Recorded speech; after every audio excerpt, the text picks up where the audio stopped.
ধূমপান, মদ্যপান এবং তামাক সেবন স্বাস্থ্যের পক্ষে ক্ষতিকর। চ্যানেলের সকল শ্রোতা বন্ধুদের জানাই একটি বিশেষ ঘোষণা। আমরা কোনো রকম কুসংস্কার ও অন্ধবিশ্বাসকে প্রাধান্য দিয়ে থাকি না। যে গল্পের নাট্যরূপ আপনারা শুনে থাকেন তার সম্পূর্ণটাই লেখক বা লেখিকার কল্পনাপ্রসূত।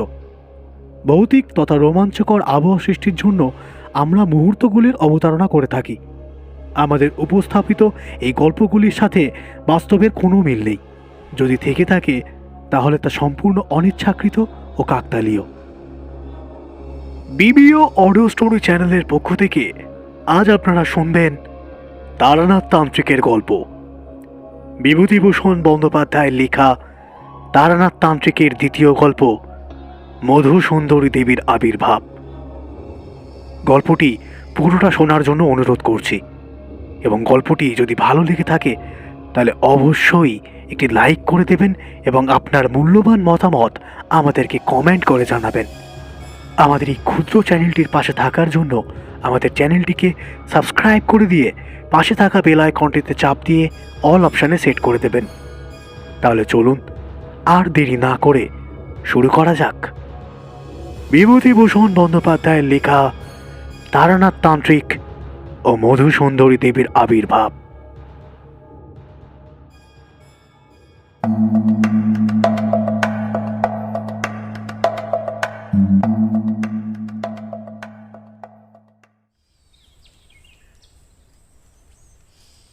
সেদিন হাতে কোনো কাজকর্ম ছিল না। সন্ধ্যার আগে মাঠ থেকে ফুটবল খেলা দেখে ধর্মতলা দিয়ে ফিরছিলাম।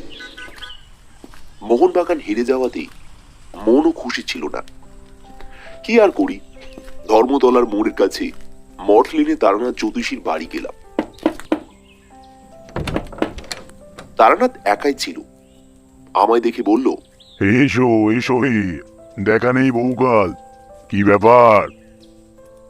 কিছুক্ষণ গল্প গুজবের পরে উঠতে যাচ্ছি, এমন সময় ঘোর বৃষ্টি নামলো। তারানাথ আমার এই অবস্থায় আর উঠতে দিল না। আমি দেখলাম বৃষ্টি হঠাৎ থামবে না। তারানাথের বৈঠকখানায় আমরা দুজনে বসে আছি। বৃষ্টির সময় মনে কেমন এক ধরনের নির্জনতার ভাব আসে। বৃষ্টি না থাকলে মনে হয় শহর শুদ্ধ লোক বুঝি আমার ঘরে এসে ভিড় করবে।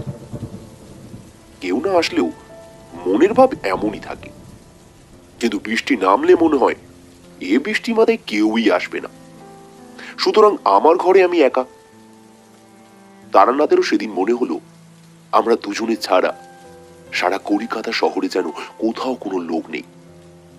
সুতরাং মনের ভাব বদলে গেল। এদিকে সন্ধ্যাও নামলো। জীবনের অদ্ভুত ধরনের অভিজ্ঞতার কাহিনী বলবার ও শোনবার প্রবৃত্তি উভয়েরই জাগলো। ঘোর বৃষ্টি মুখর আষাঢ়ের সন্ধ্যায় আমরা মোহনবাগানের শোচনীয় পরাজয়, ল্যাংড়া আম অতিরিক্ত সস্তা হওয়ার ব্যাপার, চৌরঙ্গীর মোড়ে অবেলায় বাস দুর্ঘটনার প্রভৃতি নানান কথা বলতে বলতে হঠাৎ কোনো সময় নারী প্রেমের প্রসঙ্গে এসে পড়লাম। তারানাথ বেশ বড় জ্যোতিষী ও তান্ত্রিক হলেও সুখদেব যে নয় বা কোনো কালে ছিল না, এ কথা আগের গল্পটিতে বলেছি। নারীর সঙ্গে সে যে বহু মেলামেশা করেছে এ কথা বলাই বাহুল্য। সুতরাং তার মুখ থেকে এ বিষয়ে কিছু রসালো অভিজ্ঞতার কথা শুনবো, এরূপ আশা করা আমার পক্ষে সম্পূর্ণ স্বাভাবিক ছিল। কিন্তু তার পরিবর্তে সে এ সম্বন্ধে যে অসাধারণ ধরনের অভিজ্ঞতার কাহিনীটি বর্ণনা করল, তার জন্য সত্যি বলছি আদেও প্রস্তুত ছিলাম না।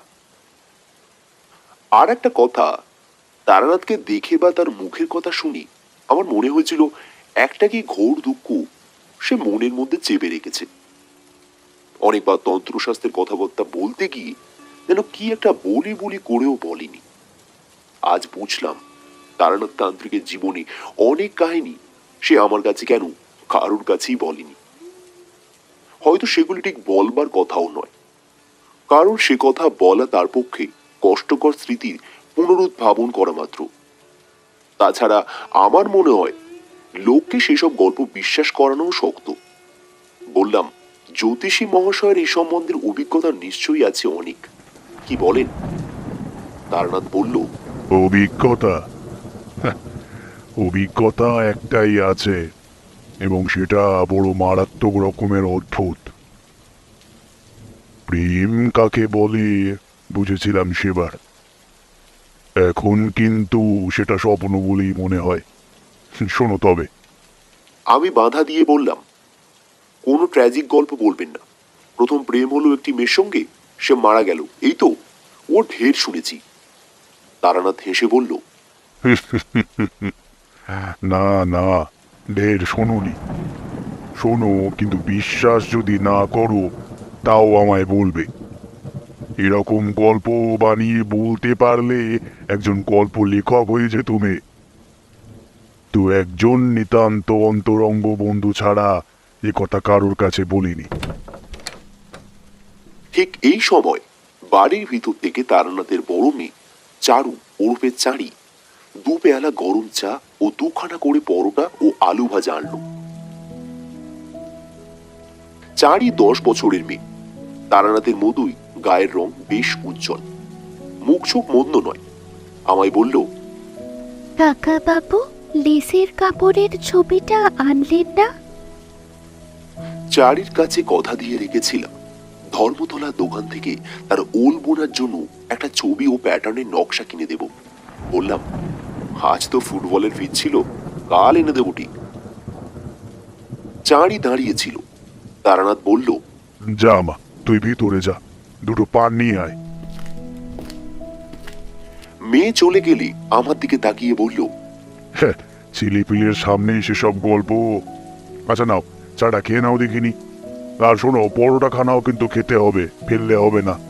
ইয়াং ম্যান, তোমরা এখন জোয়ান, আর খাওয়ার বেলায় এমন করো কেন বুঝি না। নাও নাও নাও, ওই বৃষ্টির জলে হাতটা ধুয়ে ফেলো দেখিনি।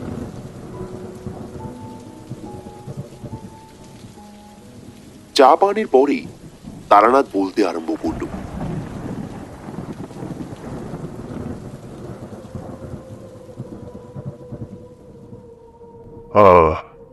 শোনো, বীরভূমের শ্মশানের যে পাগলির অদ্ভুত কাণ্ড সেবার গল্প করেছিলাম, তার ওখান থেকে তো চলে এলাম সেই কাণ্ডের পরই। কিন্তু তন্ত্রশাস্ত্রের প্রতি একটা অত্যন্ত শ্রদ্ধা হয়ে গেল তারপর থেকেই। নিজের চোখে যা দেখলুম তা তো আর বিশ্বাস না করে পারি না। এটা পাগলির কথা থেকেই বুঝেছিলাম। পাগলি আমায় ইন্দ্রজাল দেখিয়েছিল নিম্নতন্ত্রের সাহায্যে, কিন্তু সে তো ব্ল্যাক ম্যাজিক ছাড়া উচ্চতন্ত্রের কথাও বলেছিল। ভাবলাম দেখি নাকি আছে এর মধ্যে। আমি গুরু খুঁজতে লাগলুম।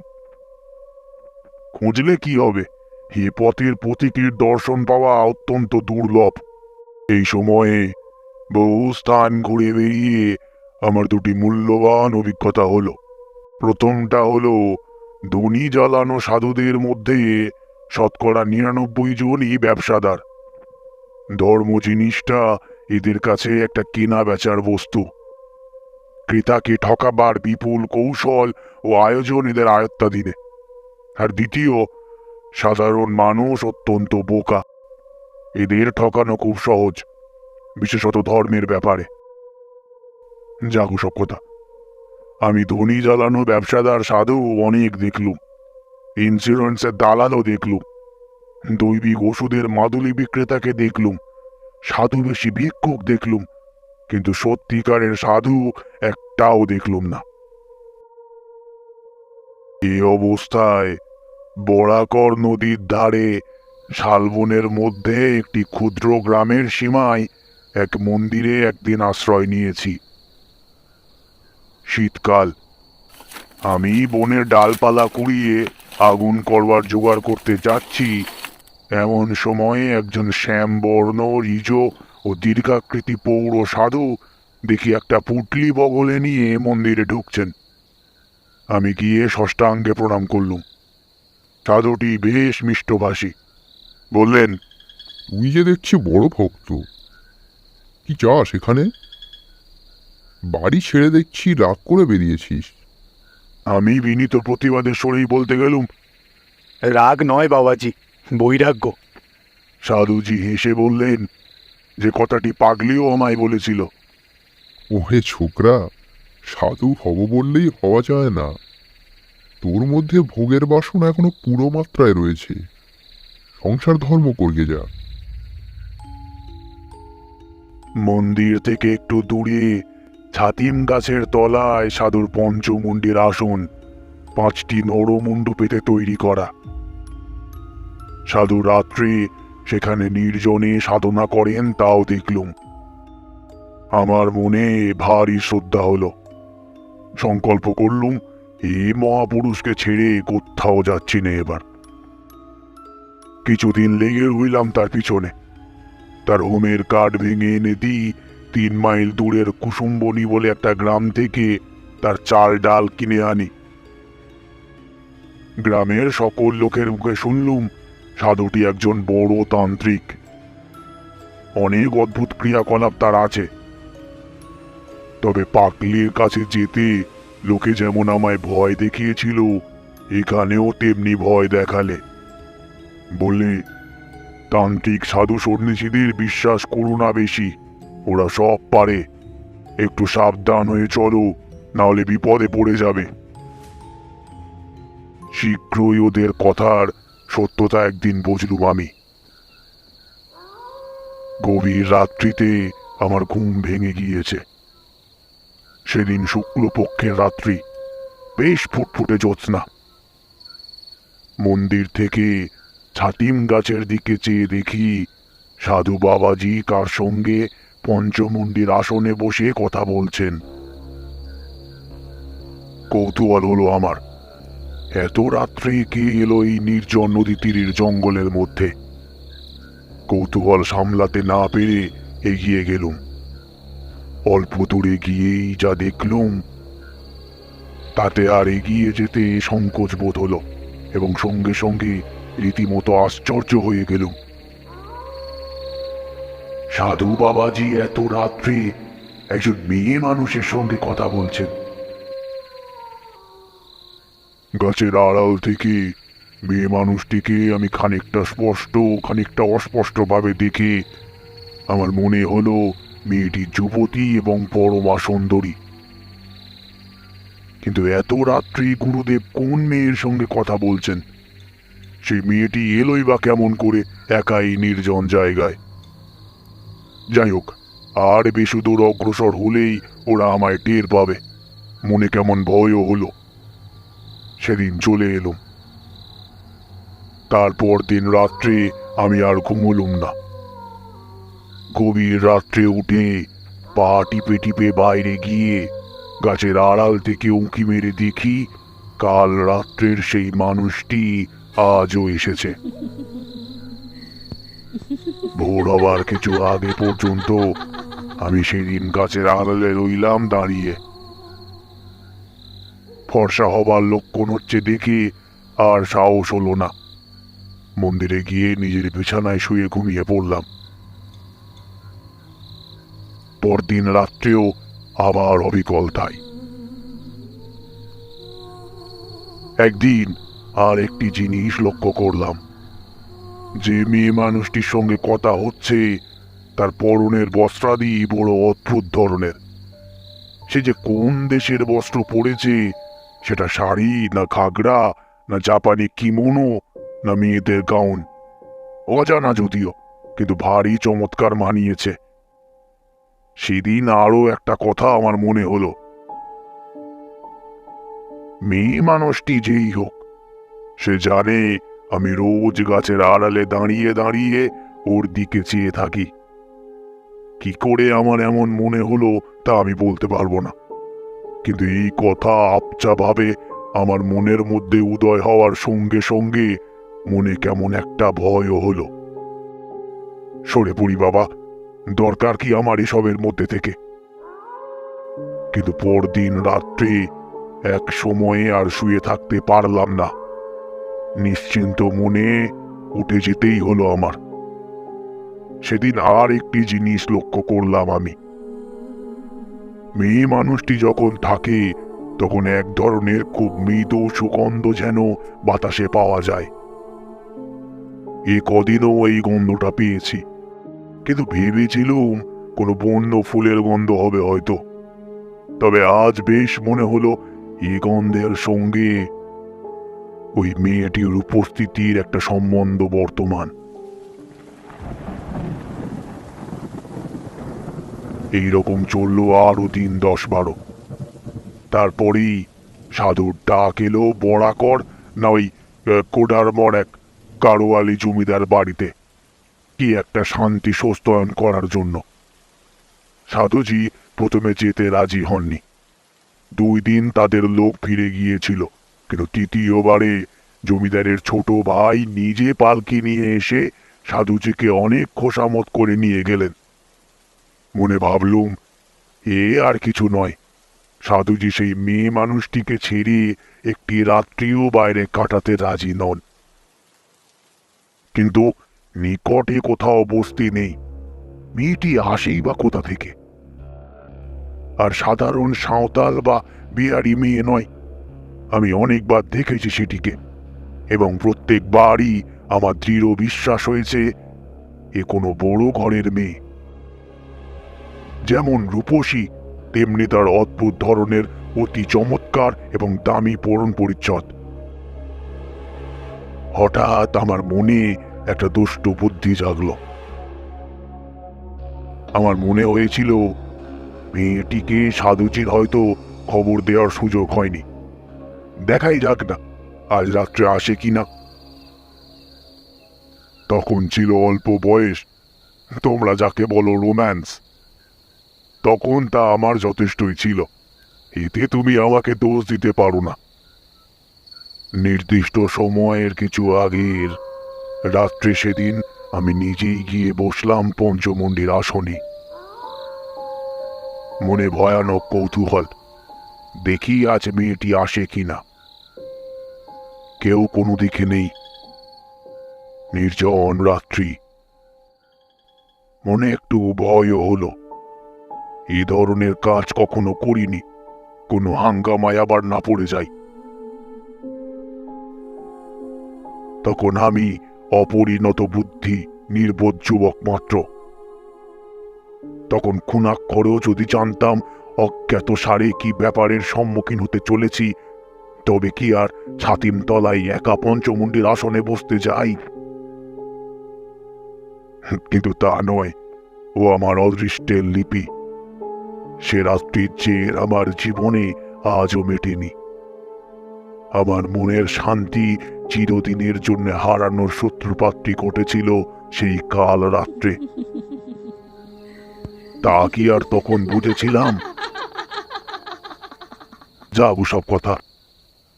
রাত ক্রমে গভীর হলো। পূব দিকের গাছপালার আড়াল থেকে চাঁদ উঠতে লাগলো একটু একটু করে। আমার ডাইনেই বরাকর নদী, 2 পাড়েই শিলাখণ্ড ছড়ানো। তার উপর জ্যোৎস্না এসে পড়ল। সেই নদীর পাড়েই ছাতিম তলা ও পঞ্চমুণ্ডির আসন।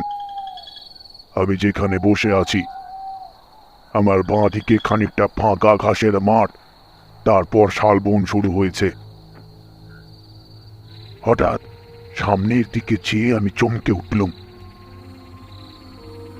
আমার সামনে সেই মেয়েটি কখন এসে দাঁড়িয়েছে এমন নিঃশব্দে, এমন অতর্কিত ভাবে যে আমি একেবারেই কিছু টের পাইনি। অথচ আগেই বলেছি আমার একদিকে বরাকর নদীর জ্যোৎস্না ওঠা শিলাবিস্তৃত পাড়, আর একদিকে ফাঁকা মাঠ। আসনে বসে পর্যন্ত আমি সতর্ক দৃষ্টিও রেখেছি মাঠের দিকে।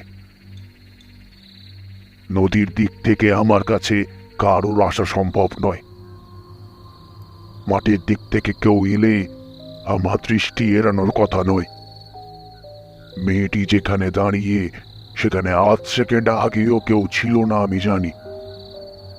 8 সেকেন্ড পরেই সেখানে জলজ্যান্ত একটি রূপসী মেয়ের আবির্ভাব আমার কাছে সম্পূর্ণ ইন্দ্রজালের মতো ঠেকল। আমি চমকে উঠলাম। আর তার সঙ্গে সেই মৃদু মধুর সুগন্ধ। আমার সারা দেহ মন অবসাচ্ছন্ন হয়ে পড়ল। আমার জ্ঞানও বোধহয় ছিল। তারপর আর 1 সেকেন্ড। তারপরে কি ঘটল আমি আর কিছুই জানি না। যখন আমার জ্ঞান ফিরে এলো তখন ভোর হয়েছে। পঞ্চমুণ্ডের আসনেই আমি অজ্ঞান হয়ে পড়েছিলাম। নৈশ সারা রাত পড়ে থাকার দরুন গায়ে ব্যথা হয়েছে, গলা ভারীও হয়ে উঠেছে সারা রাত সেই শীতল বায়ুতে থাকার ফলে। উঠে ধীরে ধীরে মন্দিরে চলে এলাম। এসে আবার শুয়ে পড়লাম। আমার মনে হলো আমার জ্বর হবে। শরীর এত খারাপ। পরদিন সারাদিন কিছু না খেয়েই শুয়ে রইলাম, আর কেবলই কাল রাত্রের কথাটা ভাবি। মেয়েটি কে? কি করে অমন নিঃশব্দে অতর্কিত এখানে এলো? এ তো একেবারেই অসম্ভব। অসামান্য রূপসী যে মেয়েটি, অজ্ঞান হয়ে পড়বার পূর্বে ওই কয়েক সেকেন্ডের মধ্যেই তা আমি দেখে নিয়েছিল। আমি অজ্ঞান হয়ে পড়লামই বা কেন? এরও তো কোনো যুক্তিসঙ্গত কারণ খুঁজে পেলাম না।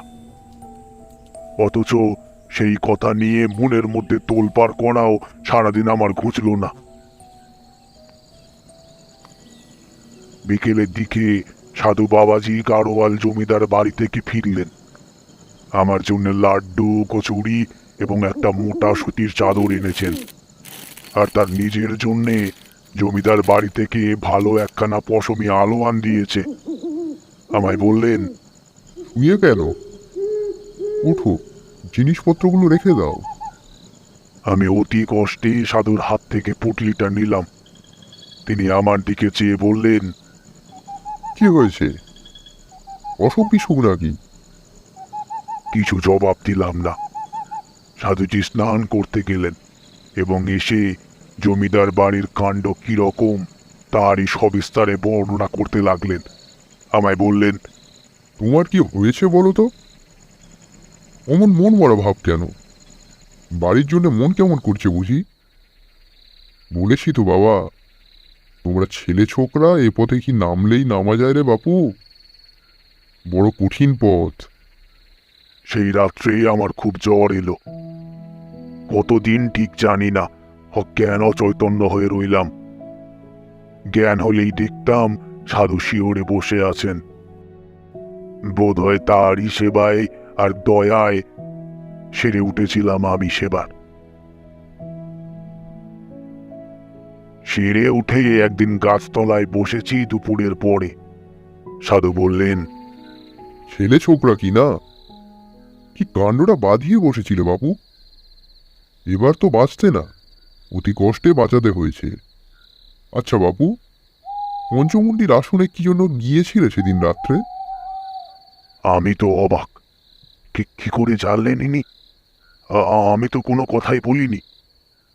হঠাৎ আমার সন্দেহ হলো, সেই অদ্ভুত মেয়েটির সঙ্গে নিশ্চয় সাধুজির ফিরে এসে আবার দেখা হয়েছে। সেই বলেছে। আমাকে চুপ করে থাকতে দেখে বললেন, ভাবছো আমি কি করে জানলাম না? আরে বাপু, কতটুকুই বা তোমরা বোঝো আর কতটুকুই বা তোমরা জানো? তোমাদের দেখে দয়া হয়। ভয়ে ভয়ে বললাম, আপনি জানলেন কি করে? সাধু হেসে বললেন, আরে পাগল, তুমি তো জ্বরের ঘরে বলেছিলে ওই সব কথা, নইলে জানবো কি করে? যাক, প্রাণে বেঁচে গিয়েছো, এই ঢের। আর কখনো এমন পাগলামি করতে যেও না। আমি চুপ করে রইলাম। তাহলে আমি বিকারের ঘুরে সব ফাঁস করে দিয়েছি। সেই দিন মনে মনে সংকল্প করলাম, 2-1 দিনের মধ্যেই এখান থেকে চলে যাব, শরীরটা একটু সুস্থ হয়ে উঠলেই। কিন্তু আমার ভাগ্যলিপি অন্যরকম। সাধু বাবাজিকে তার পরের দিনই পাহাড়ি বিচ্ছুতে কামড়ালো। তিনি তো যন্ত্রণায় অজ্ঞান হয়ে গেলেন। আমি 5 মাইল দূরবর্তী মিহিজাম থেকে ডাক্তার ডেকে আনি, তার সেবা করি, দিন রাত জেগে তাকে সারিয়ে তুলি। দিন 10 পরে আমি একদিন বললুম, সাধুজি, আমি আজ চলে যেতে চাই। সাধুজি বিস্মিত হয়ে বললেন, চলে যাবে? কোথায়? এই এখানে থেকেই বা কি হবে? আমার তো কিছু হচ্ছে না, মিছে বসে থাকা আর মন্দিরের প্রসাদে ভাগ বসানো। দুটি পেটের ভাতের লোভে তো আমি এখানে বসে নেই। সাধুজি চুপ করে গেলেন, তখন কোনো কথা বললেন না। সন্ধ্যার কিছু আগে আমায় ডেকে তিনি কাছে বসালেন, বললেন, ভেবেছিলাম এ পথে নামাবো না তোমায়, কিন্তু তুমি দুঃখিত হয়ে চলে যাচ্ছ, সেটা বড় কষ্টের বিষয় হবে আমার পক্ষে। তুমি আমার যথেষ্ট উপকার করেছো, নিজের ছেলের মতো সেবা করেছো। তোমাকে কিছু দিতে চাই। একটা কথা তার আগে বলি, তোমার সাহস বেশ আছে তো? আমি বললুম, আগে হ্যাঁ, এর আগে আমি বীরভূমের এক শ্মশানে তন্ত্র সাধনা করেছি।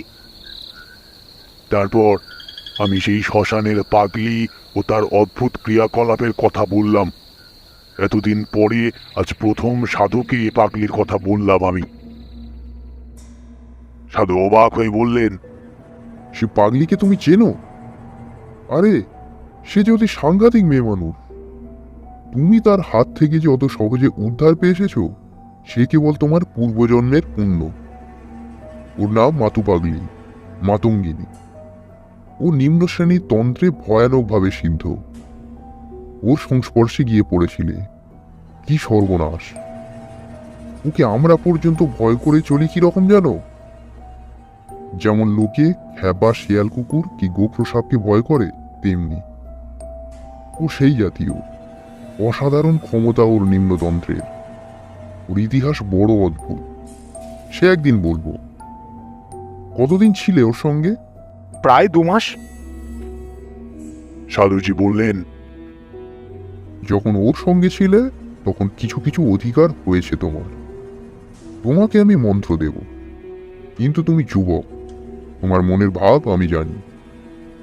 তুমি কি জন্য রাত্রে পঞ্চমন্ডির আসনে গিয়েছিলে বলো তো? আমি লজ্জায় মাথা নিচু করে রইলাম।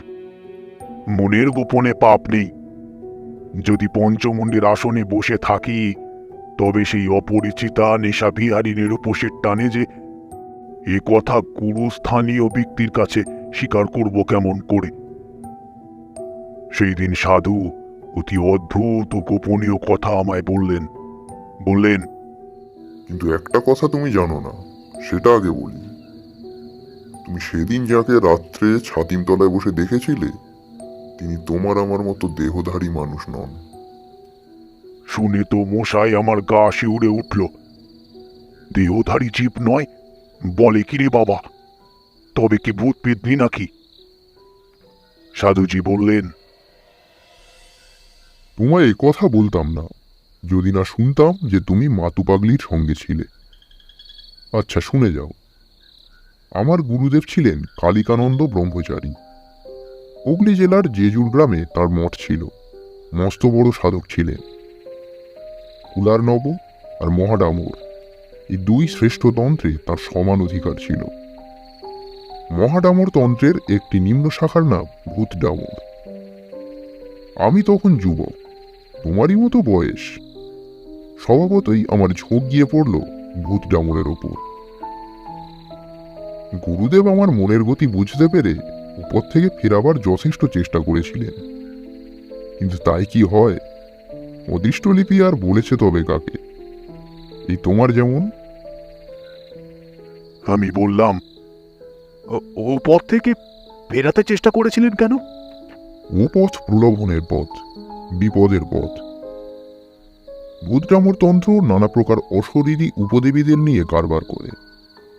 তন্ত্রের ভাষায় এদের সাধারণ নাম যোগিনী।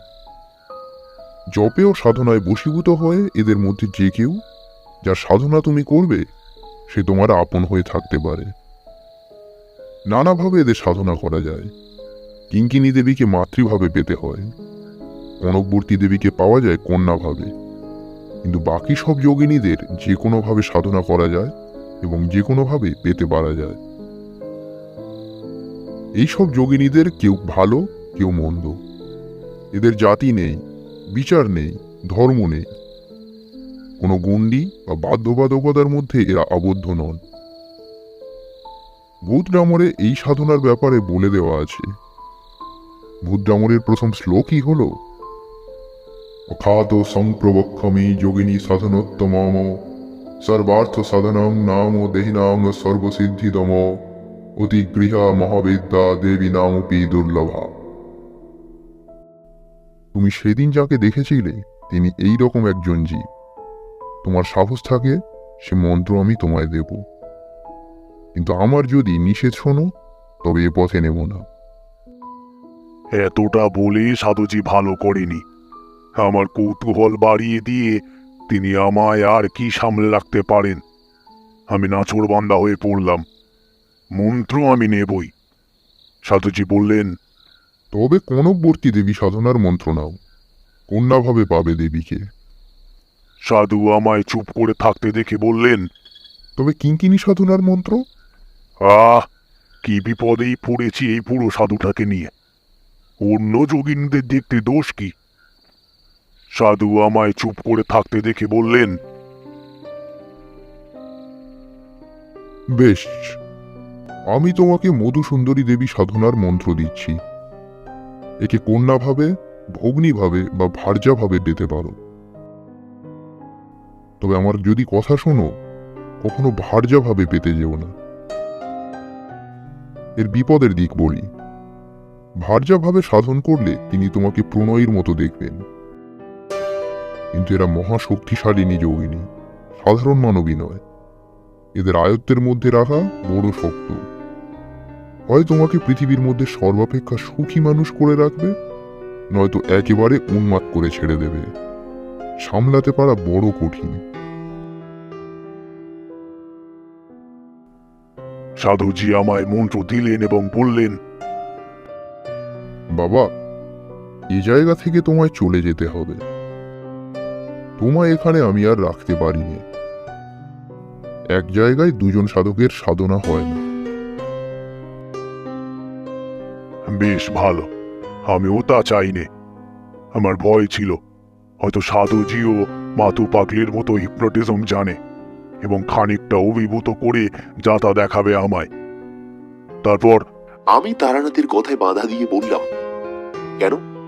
আপনি যে সচক্ষে পঞ্চমুণ্ডের আসনে কি মূর্তি দেখেছিলেন, তখন তো সাধু সেখানে ছিলেন না। আহা, তারপর আবার টাইফয়েড জ্বর হয় তোমায় বলিনি? হয়তো পঞ্চমুণ্ডির আসনে যখন বসেছিলাম তখনই জ্বর এসেছিল। সে সময় জ্বরের পূর্বাবস্থায় অসুস্থ মস্তিষ্কে কি বিকার দিকে থাকবো, হয়তো চোখের ধাঁধা। জ্বর সেরে উঠে এ সন্দেহ আমার হয়েছিল, সত্যি বলছি। যাক সে কথা। তারপর ওখান থেকে চলে গেলাম বরাকর নদীর ধারে আর একটা নির্জন জায়গায়। ওখান থেকে 5-6 মাইল দূরে একটা গ্রাম ছিল কিছু দূরে। সেখানে থাকতাম গ্রামের বারোয়ারি ঘরে। গ্রামের লোকে যে যা দিত তাই খেতাম, আর সন্ধ্যার পরে নদীর ধারে নির্জনে বসে মন্ত্র জপ করতাম। এই রকমে 1 মাস কেটে গেল, 2 মাস কেটে গেল, 3 মাস কেটে গেল, কিছুই দেখি না। মন্ত্রের উপর বিশ্বাস ক্রমেই যেন কমে যাচ্ছে। তবুও মনকে বোঝালাম, 6 মাস পরে পূর্ণাহুতি ও হোম করার নিয়ম বলে দিয়েছিলেন সাধুজি। তার আগে কিচ্ছু হবে না। 6 মাসও পূর্ণ হলো। সাধুজি যেমন বলে দিয়েছিল ঠিক সেই রকম সব নিয়ম পালন করলাম। पद्मासनं संस्थाय मत्स्येन्द्रनाथ समर्थम् अमीशान्नैपूपश्च संपूज्य मधुसुन्दरीम्। पद्मासनं संस्थाय मत्स्येन्द्रनाथ समर्थम् अमीशान्नैपूपश्च संपूज्य मधुसुन्दरीम्। पद्मासनं संस्थाय मत्स्येन्द्रनाथ समर्थम् अमीशान्नैपूपश्च संपूज्य मधुसुन्दरीम्।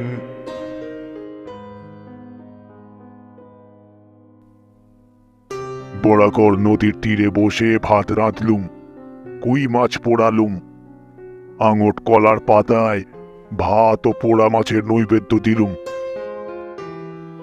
ডুমুরের কাঠ দিয়ে বালির উপরে হোম করলুম।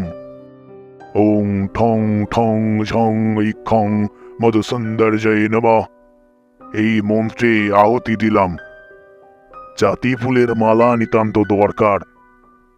কত দূর থেকে খুঁজে জাতি ফুলের মালা এনেছিলাম, আর তার মালা ও চন্দন আলাদা কলার পাতায় রেখে দেবীর উদ্দেশ্যে নিবেদন করে ধ্যানে বসলাম। তা কি আর বলবো, এইভাবে সারা রাত কেটে গেল। আমি বললাম, কিছু দেখলেন? কাকস্য পরিবেদনা। বি চন্দন মিষ্টি কিনতে কেবল কতগুলো পয়সা শ্রাদ্ধ হয়ে গেল। ধ্যান জপ হোমে কিছুই ফল ফুলল না। রাগ করে টান মেরে সব নৈবেদ্য ফেলে দিলাম নদীর জলে। বেটা সাধু বিষম ঠকিয়েছে আমায়। কোনো বেটার কোনো ক্ষমতা নেই, যেমন মাতু পাগলি তেমনই এ সাধু।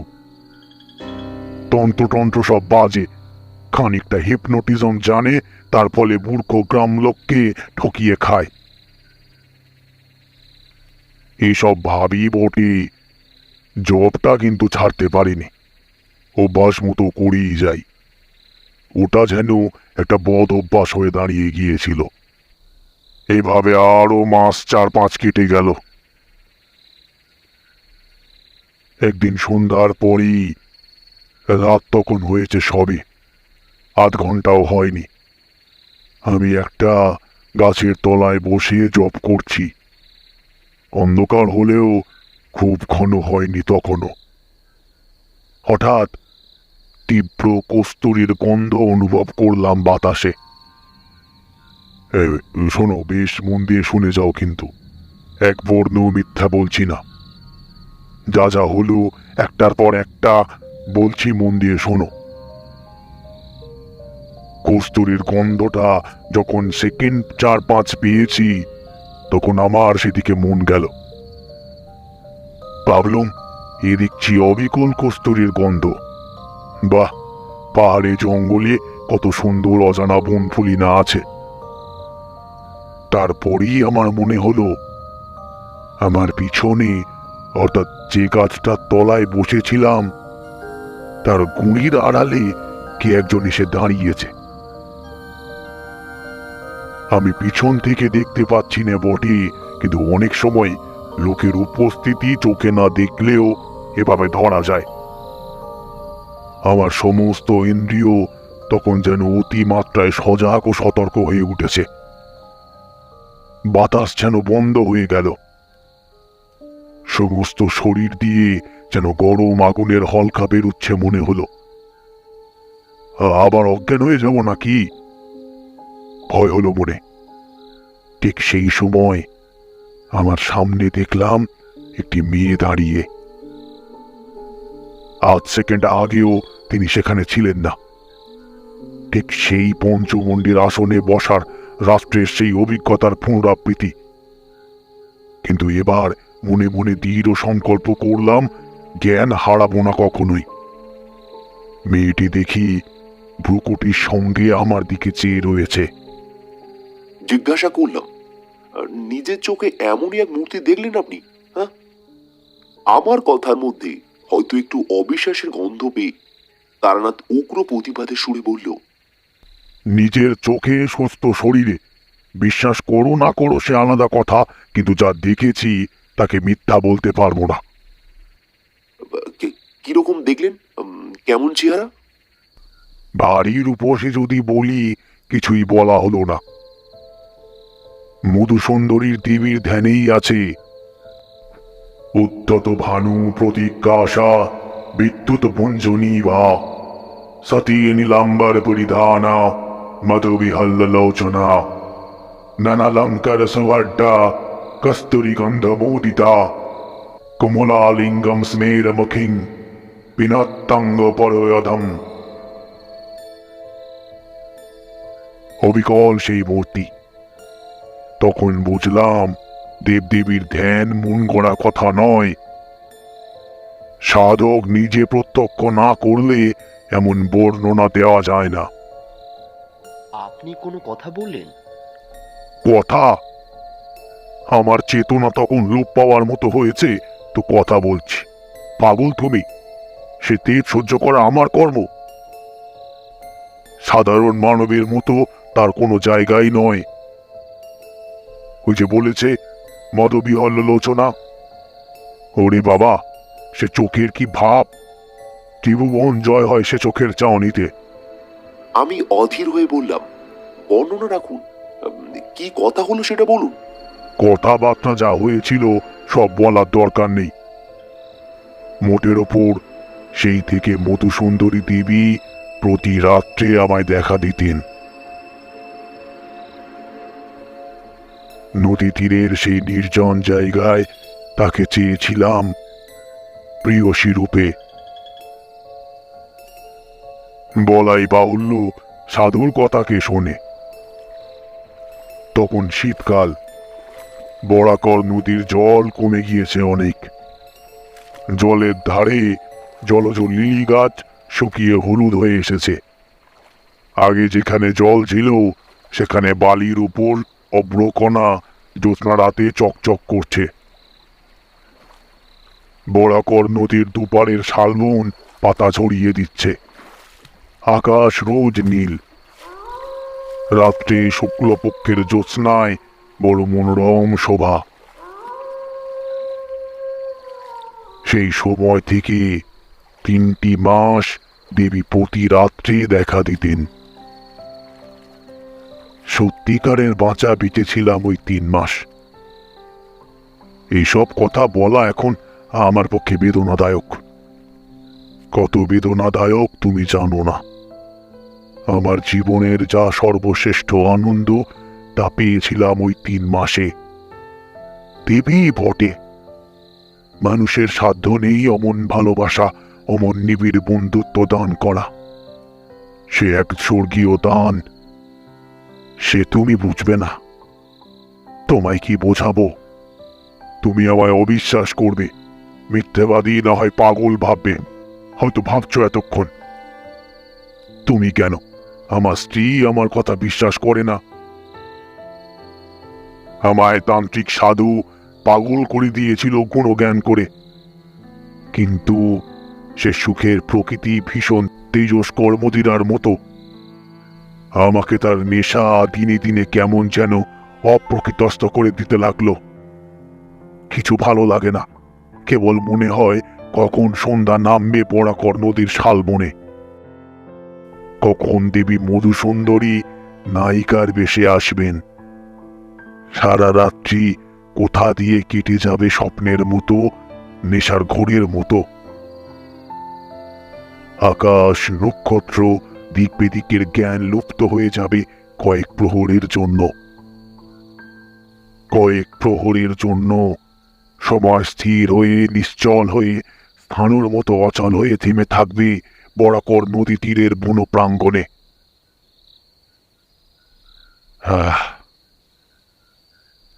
একদিন ঘটল বিপদ। একটি সাঁওতালি মেয়ে রোজ নদীর ঘাটে জল নিতে আসে। সুঠাম তার দেহের গঠন, নিকটের বস্তিতেই তার বাড়ি। অনেকদিন আগে থেকেই তাকে দেখছি, সেও আমায় দেখছে। সেদিন সে জল নিয়ে ফিরে যাচ্ছে, আমায় তার বাঁকা বাংলায় বললে, ছেলে হুয়ে হয়ে মরে যায়, তার মাদুলি তো তোমার কাছে আছে সাধু বাবা? এমন ভাবে করুণ সুরে বলল, আমার মনে বড় দয়া হলো। মাদুলি দিতে জানি এ কথা বলিনি, তবে তার সঙ্গে কিছুক্ষণ গল্প করেছিলাম। তারপর সে চলে গেল। মধুসুন্দরী দেবীকে সেদিন দেখলুম অন্য মূর্তিতে। কি ভ্রুকুটি কুটিল দৃষ্টি, কি ভীষণ মুখের ভাব! সে মুখের ভাব তুমি কল্পনা করতে পারবে না। চণ্ডিকা দেবীর রোষ কটাক্ষ চোখকে যেমন লোহজিহ্বা করালিনী প্রচণ্ড কাল ভৈরবী মূর্তির সৃষ্টি হয়েছিল, এও যেন ঠিক তাই। সেদিন বুঝলুম, আমি যার সঙ্গে মেলামেশা করি সে মানুষ নয়, মানুষের পর্যায়ে সে পড়ে না। মানবী রাগ যতই করুক সে করালিনী হয় না, পিশাচী হয় না, মানবী থেকে যায়। ভীষণ পুঁতি গন্ধে সেদিন শাল বন ভরে গেল। প্রতিদিনের মতো কস্তুরীর সুবাস কোথায় যেন মিলিয়ে গিয়েছে। তারপর এলেন মধুসুন্দরী দেবী। দেখি মনে হলো এরা দেবীও বটে, বিদাহা পিশাচিও বটে। এদের ধর্মাধর্ম নেই, সব পারে এরা। যে হাতে নায়িকার মতো ফুলের মালা গাঁথে, সেই হাতেই বিনা দ্বিধায় বিনা অনুশোচনায় নিমেষে ধ্বংস করতে এরা অভ্যস্ত। আমার ভীষণ ভয় হলো। পিশাচি মধুসুন্দরী তা বুঝে বলল, ভয় কিসের? ভয় কই? তুমি রাগ করেছো কেন? ক্ষণ ক্ষণ অট্ট হাসে নির্জন অন্ধকার ভরে গেল। আমি শিউরে উঠলাম। পিশাচি বললে, সব চিনতে পারবে? অন্ধকার রাত্রে সাঁওতালদের কোনো বইয়ের সব যদি তোমার সামনে দিয়ে জলে ভেসে যায়, চিনতে পারবে? তুমি যদি না চিনতে পারো, দুটি সবে জড়াজড়ি করে ভেসে থাকলে অন্য লোকে সকালে নিশ্চয়ই চিনবে। হাত জোর করে বললুম, দেবী, তোমায় আমি ভালোবাসি। ও মূর্তি আমায় দেখিও না, আমায় মারও ক্ষতি নেই, কিন্তু অন্য কোনো নিরপরাধীন স্ত্রীলোকের পান কেন নেবে বলো? দয়া করো দেবী, দয়া করো। বহু চেষ্টায় প্রসন্ন করলুম। তখন আবার যে দেবী সেই দেবী বললেন, সেই সাঁওতাল মেয়ের মূর্তিতে আমায় দেখতে চাও? সেই মূর্তিতে এখনই দেখা দেব। বলতে বলতেই সেই সাঁওতালদের মেয়েটি আমার সামনে দাঁড়িয়ে, বরং আরো নিটোল গড়ন তার শরীরের, মুখের ভাব আরো কমনীয়। আমি বললুম, না না না, ও চায় না দেবী, তোমার মূর্তি দেখাও।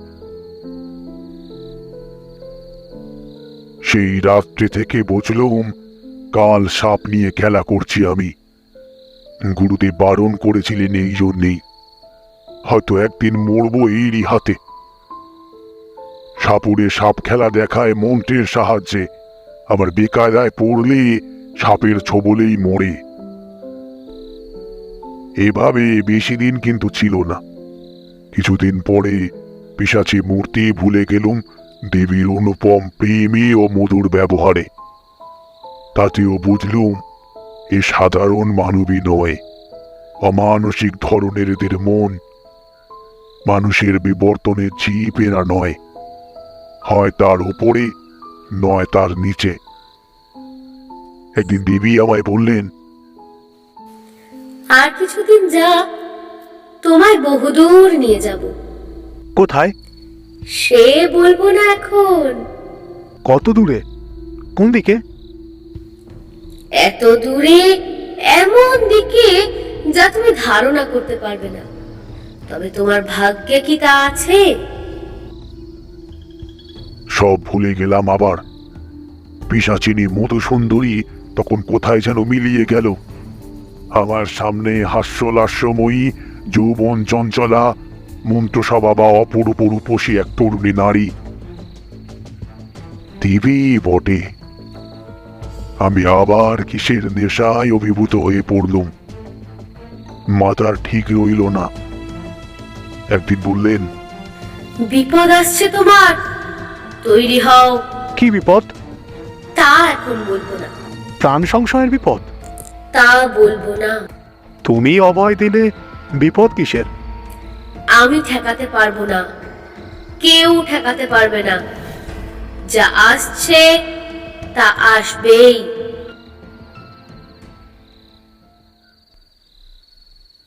কথা খেটে গেল শিগগিরই। খুব বেশি দেরি হয়নি। 3 মাস পরে আমার বাড়ি থেকে লোকজন সন্ধান করতে করতে সেখানে গিয়ে হাজির।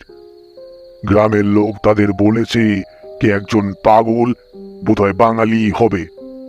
অল্প বয়সে বরাকর নদীর ধারের শালবনে সন্ধ্যাবেলা বসে থাকে আর আপন মনে বিড়বিড় করে বকে। আমার এই অবস্থায় গায়ের অনেকেই নাকি দেখেছে।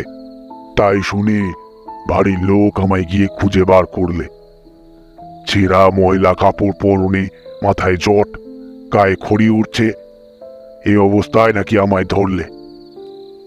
বাড়ি ধরে আনবার জন্য টানাটানি, আমি কিছুতেই আসবো না, ওরাও ছাড়বে না। আমার তখন সত্যিই জ্ঞান নেই, সত্যিই আমি ক্ষিপ্র উন্মাদ। ওরা হয়তো আমায় আনতে পারতো না, কিন্তু যে দেবীকে পেয়েছিলাম প্রণয়িনী রূপে, তিনি নিরুৎসাহ করলেন। কিরকম? ওরা ধরে নিয়ে গিয়ে নিকটবর্তী গ্রামের একটি গোয়াল ঘরে আমায় বেঁধে রেখেছিল।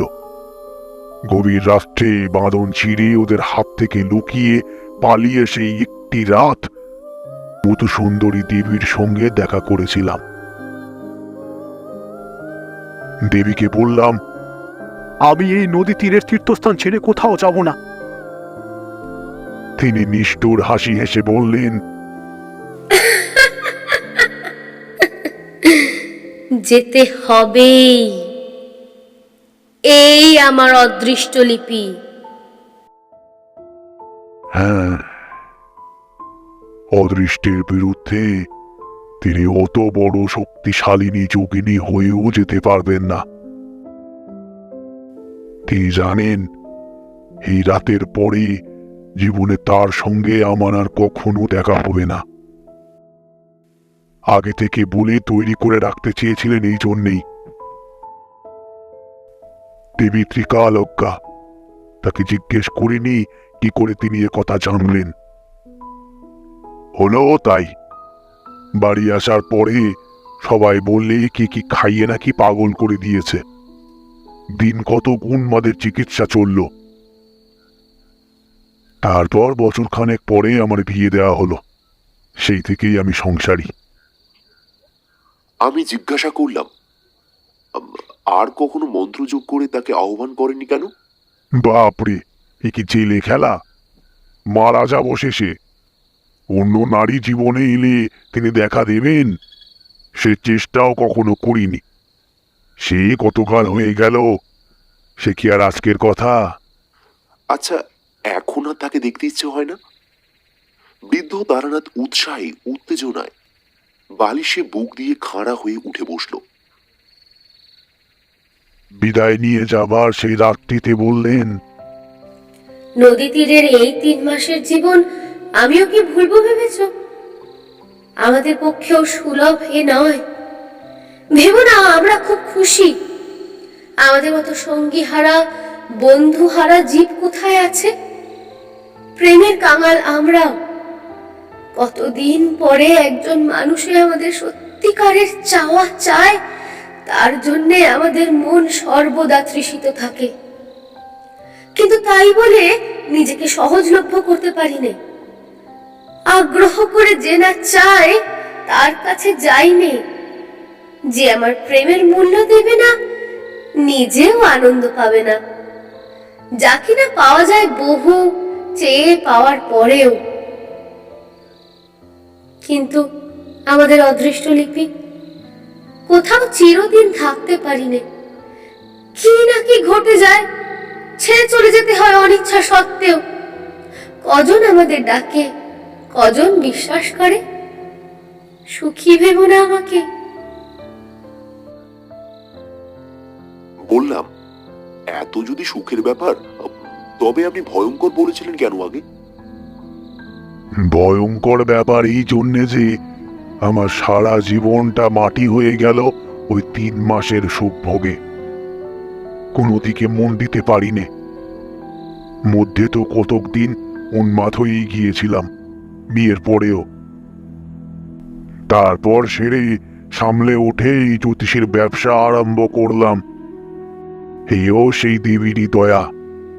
তিনি বলেছিলেন, জীবনে কখনো আমায় অম্ল কষ্টে পড়তে হবে না। পড়তে কখনো হয়ও নি, কিন্তু অতি কি আর আনন্দ দেয় জীবনে? তারানাথ গল্প শেষ করে বাড়ির ভিতরে যাবার জন্য উঠল। আমিও বের হয়ে ধর্মতলার মোড়ে আসলাম। এত অদ্ভুত অবাস্তব জগৎ থেকে 20 শতাব্দীর বাস্তব সভ্যতার জগতে এসে যেন হাঁপ ছেড়ে বাঁচলাম।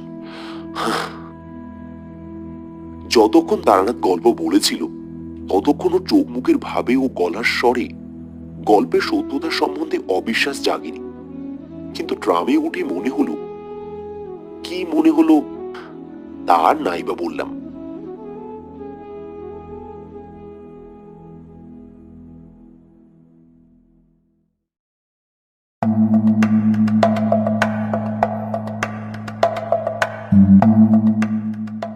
শুনছিলেন আজকের গল্প বিভূতিভূষণ বন্দ্যোপাধ্যায়ের লেখা তারানাথ তান্ত্রিক ও মধুসুন্দরী দেবীর আবির্ভাব। গল্পটি কেমন লাগলো অবশ্যই আমাদেরকে কমেন্ট করে জানান, এবং যদি গল্পটি ভালো লেগে থাকে তাহলে অবশ্যই আমাদের চ্যানেলটিকে সাবস্ক্রাইব করে নিয়ে পাশে থাকা বেল আইকনটিতে চাপ দিয়ে অল করে দেবেন। আজ গল্প পাঠে তন্ময়, তারানাথ তান্ত্রিকের ভূমিকায় আমি সুমন, অন্যান্য চরিত্রে মৌসুমী, শ্রীলেখা, সৌভিক। পরিচালনা, পরিকল্পনা, থাম্বনেল ডিজাইন এবং সাউন্ড এডিটিংয়ে আমি সুমন। শেষ হলো বিভূতিভূষণ বন্দ্যোপাধ্যায়ের লেখা তারানাথ তান্ত্রিক ও মধুসুন্দরী দেবী।